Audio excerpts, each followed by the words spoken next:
বান্দা বলে আল্লাহ অনেকটা বছর হয়েছে তোমার দিকে যাই নাই, শুক্রবারে তাও গিয়েছি 2 রাকাত পরে চলে এসেছি, এটা ট্রেডিশনাল একটা নামাজ পড়েছি, না হলে সমাজের মানুষ খারাপ বলবে, মায় ঝাঁটা দিয়ে পিটাবে, সেজন্য গিয়েছি মওলা। বুঝতে পারি নাই তোমার দয়া, বুঝতে পারি নাই তোমার রহমত, বুঝতে পারি নাই তোমার ভালোবাসা মওলা গো। একটা দুইটা দিন নয়, শত শত বছর, শত শত দিন, শত শত দিন, শত শত দিন, মাসের পর মাস, বছরের পর বছর তোমার খাওয়ায়ে, তোমার জমিনে থেকে তোমার বিরোধিতা করেছি, তোমার আদেশ অমান্য করেছি মওলা। বছর তো পার হয়ে গেল, 5 বছর, 10 বছর, 15 বছর, 20 বছর, 30 বছর, 40 বছর হয়েছে মওলা। অবাধ্যতা অনেক করেছি, আজকে কি কোনো সুযোগ আছে আমার? আজকে কি কোনো সুযোগ আছে? আমি কি মাপ পাবো? আমি কি কোনো ক্ষমা পাবো?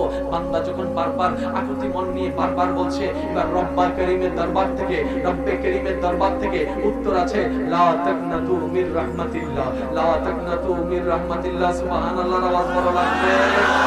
এবার রব্বে করিমের দরবার থেকে আওয়াজ আসে, লা তাকনাতু মির রাহমাতিল্লাহ, লা তাকনাতু মির রাহমাতিল্লাহ। বান্দারে, বান্দারে, কখনো যদি দেখো তোমার মায়ের দরজা তোমার জন্য বন্ধ হয়ে যায়, তখনও তুমি এতটুকু কনফিডেন্স রাখবা তোমার রহমানের দরজা তোমার জন্য খোলা আছে।